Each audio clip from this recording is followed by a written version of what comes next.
What's up guys, Zach here from ZachTechHD, and today I have a video about the UK Pro POV 20 LT soft shell GoPro case.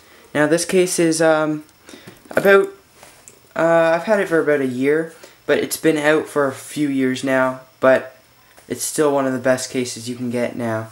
They have a waterproof version of this. I believe it's called the POV 30 something else, not the LT. LT, I think it means light or something, because it's pretty light. It's neat material. It has feet, as you can see on the bottom, so then you can see when you set it down, all the wear gets on there. It has a nice soft coating to it, and not a sealed zipper, but a very durable zipper. And I really like the design of it overall. Now, opening it up, it has pretty strong zippers, as said. This is made for the original GoPro Hero 2, as you can see with this. That was for the lens cutout, but it works fine with my Hero 3. And also this does work with the Hero 3 Plus, but it is a little not as tight. It's shakes around a bit. So this is ultimately for your Hero 3 or Hero 2, but it will work great with your Hero 3. Plus or Hero 4. So this is where they recommended that you put your GoPro and put the case here. I left the GoPro in the case and I put my remote right here, which is pretty great actually. So it fits perfectly, like it's made for it, but really it was made for this camera. Here is a strange cutout. I just left it in and then just kind of pushed this SD card in one of the sliding slots on the side. Put it on this side. I left my spare SD card in the adapter. So I have one adapter, two SD cards. The one that I'm not using that's full will be in here, or the empty one, depending on what I'm shooting. Put that in there, other one's in there. I have a battery in there, two batteries here. Eventually I could add two more batteries here, but right now I have a part of my three-way pivotal arm, but the other part of this is actually on my pole mount, which I built myself with a Swiffer. And if you guys want a video on that, comment below and let me know, and I can make that happen. So this is a two-layer case, which is very unique about this case. A lot of cases are slim and will have one layer, but this one has two, and I really like this design. So you just lift it up, you can see how it's constructed with layers of foam. One thing I should mention here is that this GoPro fit perfectly, but you can see this has a button for the Wi-Fi here, and there's a cutout here for the Wi-Fi that I cut myself, and I think I cut that out in my original first impressions unboxing sort of thing of this last year. And yeah, so overall this case works great. You can see I have the GoPro. I left the rubber vibration reduction on it because every time I use a quick buckle mount, I always use that. It's just something you guys should all be doing, is using this rubber protecting thing.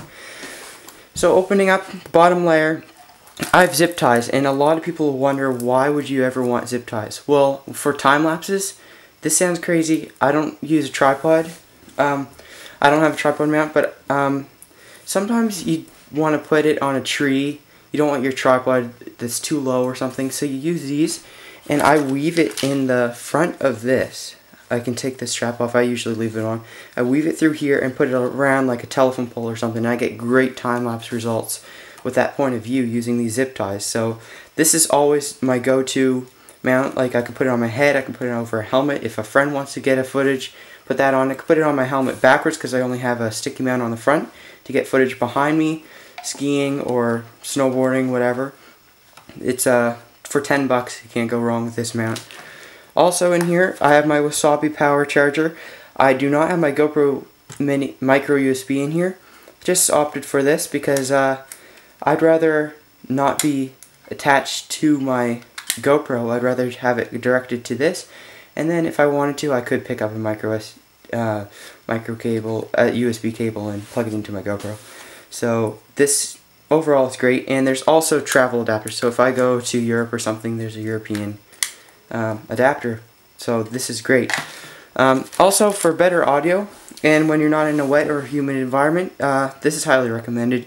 Or as long as you're not going too fast, whatever you're doing. If I'm skiing, obviously I would not use this unless I'm going at a slow pace, because honestly, I get a weird whistle sound with this. So, but this adds really good audio compared to the waterproof case. Also in here I have my remote charger and my J buckle mount. So it's really unique because you have this protection in here, and I have a couple of receipts and for micro SD cards in case something goes wrong under there. Great idea. You could put a manual or something under there. It's really great concept. You just have these foam things, and if you needed to, you could cut extra stuff up here for stuff like that. Now everything fits. Now your setup could change depending on what you're shooting and what you're gonna do. But for me personally, if I just needed my GoPro, I just have it just set up just like this, and this usually covers all my needs because my ski helmet has a mount, everything's just ready to go. Now obviously this is not packed the best it could be. The case is a little tighter than some, but I've had this jam-packed with other mounts as well, and it just fits. And just share this video with your friends if they are interested in the UK Pro POV 20 LT. Thumbs up below, and thanks for watching, guys. If you want to see more videos in the future, be sure to subscribe and you will be notified of my latest video. Thanks. Bye.